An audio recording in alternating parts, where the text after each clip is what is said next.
예수 그리스도의 나심은 이러하니라. 그의 어머니 마리아가 요셉과 약혼하고 동거하기 전에 성령으로 잉태된 것이 나타났더니 그의 남편 요셉은 의로운 사람이라 그를 드러내지 아니하고 가만히 끊고자 하여 이 일을 생각할 때에 주의 사자가 현몽하여 이르되 다윗의 자손 요셉아 내 아내 마리아 데려오기를 무서워하지 말라. 그에게 잉태된 자는 성령으로 된 것이라. 아들을 낳으리니 이름을 예수라 하라. 이는 그가 자기 백성을 그들의 죄에서 구원할 자이심이라 하니라.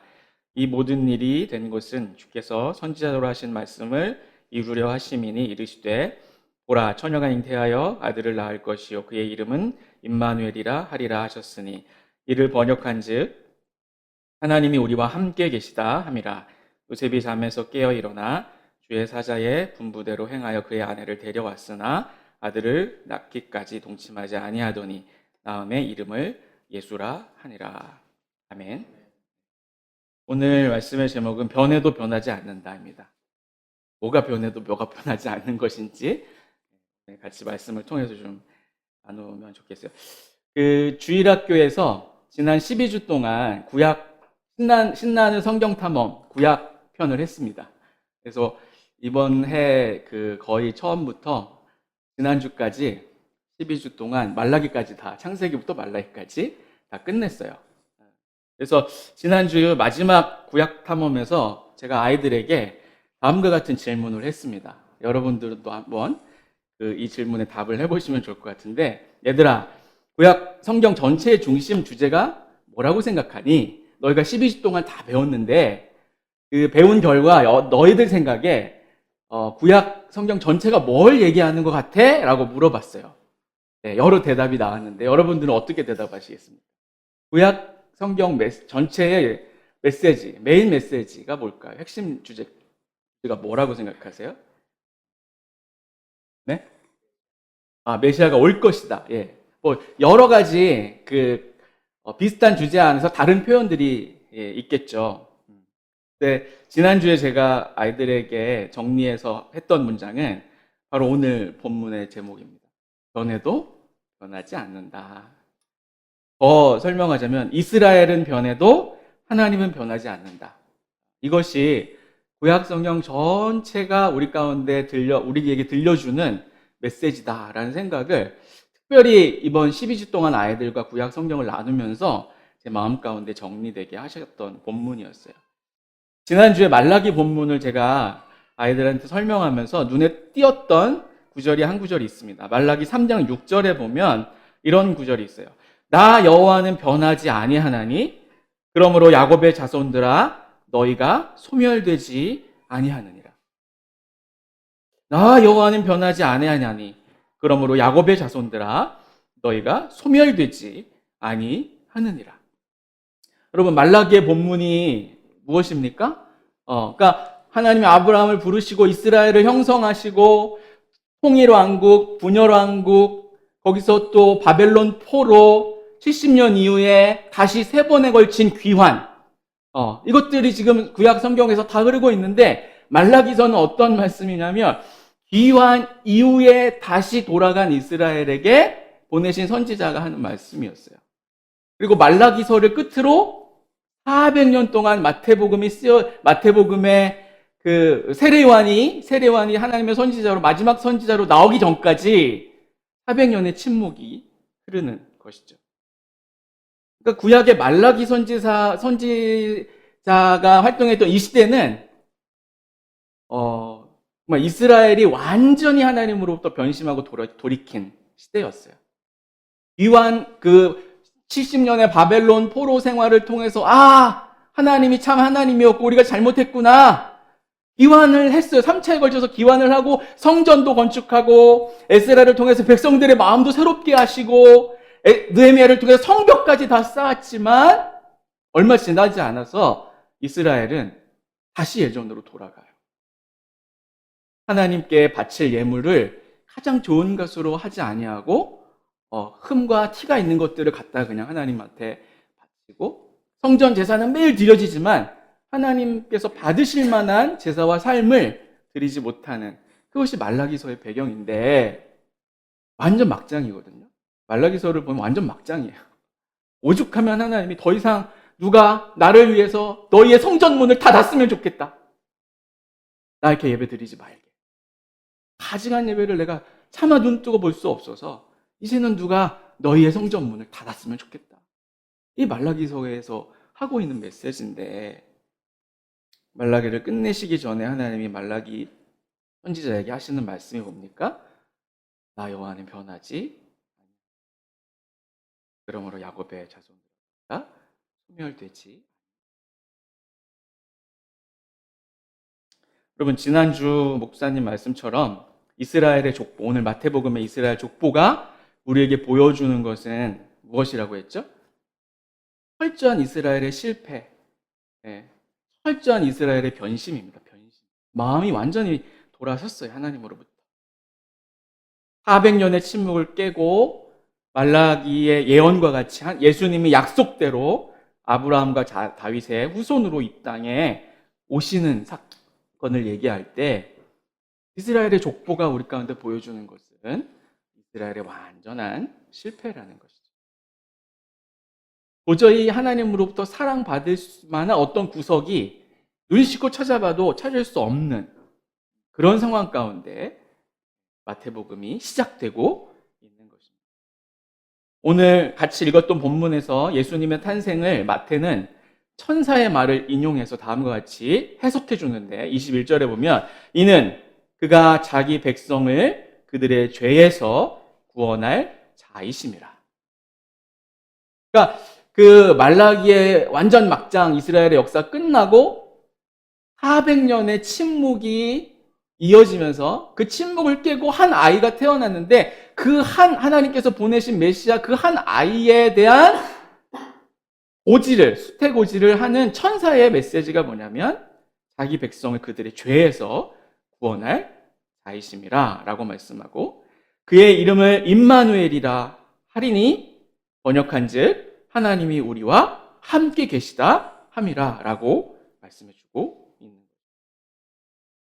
그러니까 완전히 이스라엘이 끝났고 멸망했고 사랑받을 구석이 전혀 없고 그들 스스로의 어떤 상황으로는 다시 회생할 수 없는 그 처절한 절망의 한 복판에서 한 아이가 태어나는데, 그 아이에 대한 하나님의 메시지가 뭐냐면 너희의 그 죄에서 구원할 자이고 하나님이 너희와 함께 하시는 증표다라고 얘기해 주는 거예요.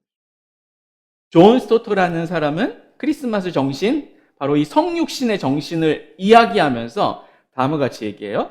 죄인의 세상 복판에 인간의 모습으로 태어나신 예수야말로 진정한 기독교 정신의 가시적 현현이다 라고 말했습니다. 다시 한번 얘기 드릴게요. 죄인의 세상 복판에 인간의 모습으로 태어나신 예수야말로 진정한 기독교 정신의 가시적 현현이다. 아까 목사님이 성찬을 드릴 때마다 우리가 확인하는 게 뭐라고 했어요? 하나님이 우리를 사랑하시는구나. 하나님이 참 살아계시고 우리를 사랑하시는구나에 대한 그 명제의 가시적인 실제가 뭐냐면 포도주와 빵이라고 얘기했죠. 그죠? 포도주와 빵을 입으로 맛보고 넘기면서 하나님이 우리를 이렇게 사랑하셨지. 하나님의 사랑이 예수 그리스도를 통해 이렇게 보여주셨지 라는 것들에 대한 실제에 대한 뭐예요? 증거고 그것에 대한 맛보기라는 것입니다. 마찬가지로 오늘 완전히 처절한 절망과 심판의 자리 가운데 태어나는 한 아기를 말씀하시면서 하나님 뭐라고 말씀하시는 거예요? 하나님이 너희와 함께 하시는 증거다 라고, 너희를 죄에서 구원할 나의 표징이다 라고 말씀하시는 것이다 라는 것. 이것이 바로 성육신의 정신, 크리스마스의 정신이라는 것입니다. 이 예수님의 성육신을 우리는 다른 말로 뭐라고 얘기하냐면, 좀 어려운 신학 용어인데 그리스도의 자기 비하라고 얘기합니다. 그리스도의 자기 비하. 빌립보서 2장 5절에서 8절을 제가 읽어드릴게요.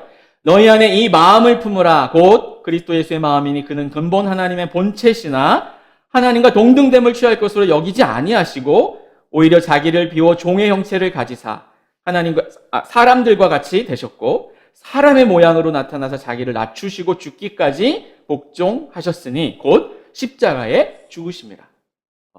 예수 그리스도를 표현하는데 예수 그리스도가 이 땅에 오셔서 죄인의 모습으로 태어나시고 십자가와 부활로 인류를 구원하신 이 사건을 얘기할 때 신학자들은 이 본문에 예수님의 성육신에 어떤 신학적인 명제를 붙였냐면 그리스도의 자기 비하라고 얘기했어요. 자기 비하. 자기 비하가 뭡니까? 자기 비하. 자기를 철저하게 낮추는 거죠. 자기를 철저하게 낮추는 거예요. 여러분, 우리가 흔히 하는 착각 중에 잘 고쳐지지 않는 착각이 있는데 그건 뭐냐면 내가 사랑스러운 존재라는 착각입니다. 하나님 앞에서 내가 사랑스러운 존재라는 착각. 내가 그럴 만한 존재이지. 하나님 앞에서 사랑받을 만한 존재이지라는 착각을 하고 있다는 것입니다.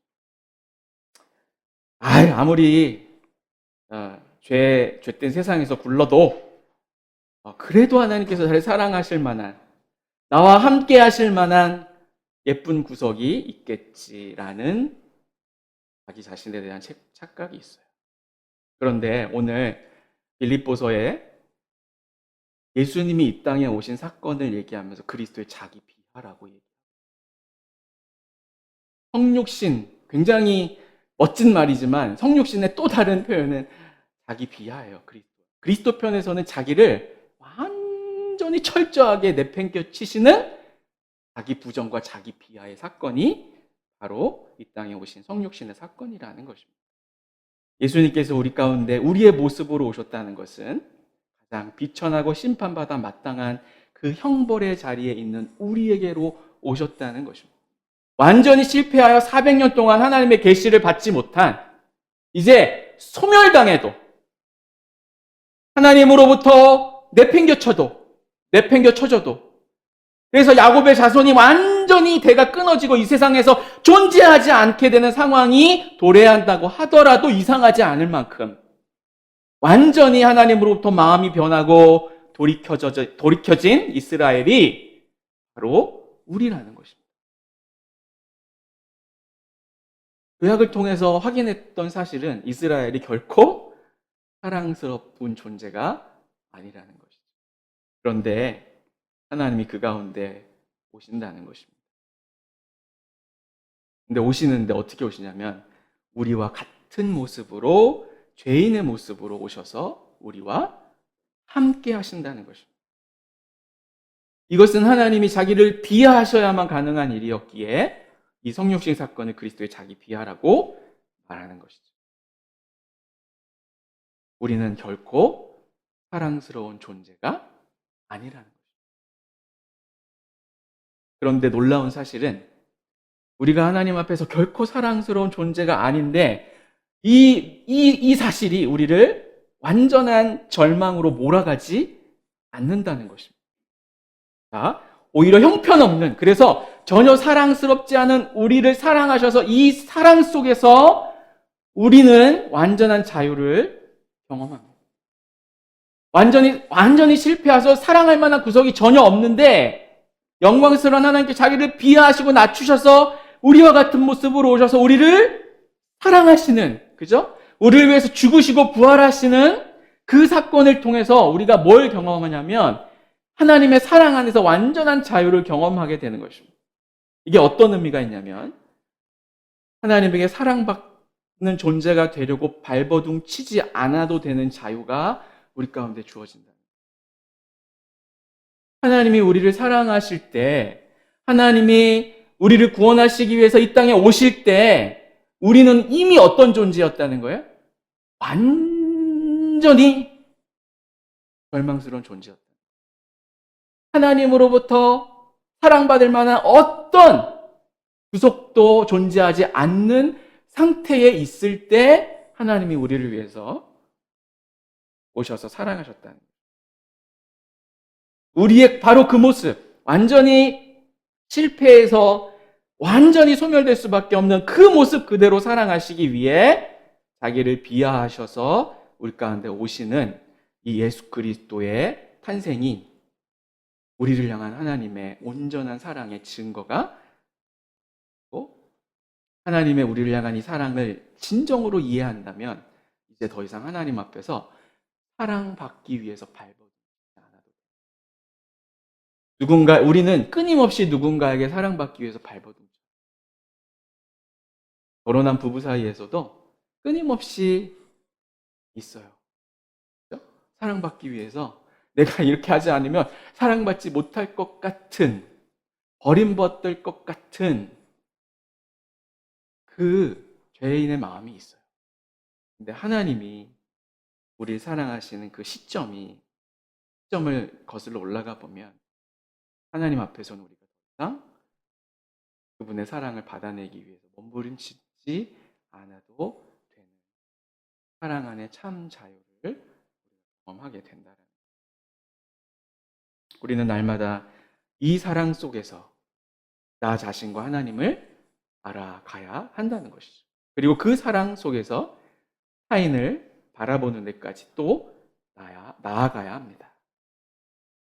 저희가 아이를 양육하고 키우면서 얻는 유익 중에 하나가 뭐냐면 이 하나님의 사랑이 얼마나 크신가 하는 것을 깨닫게 되는 것 같아요.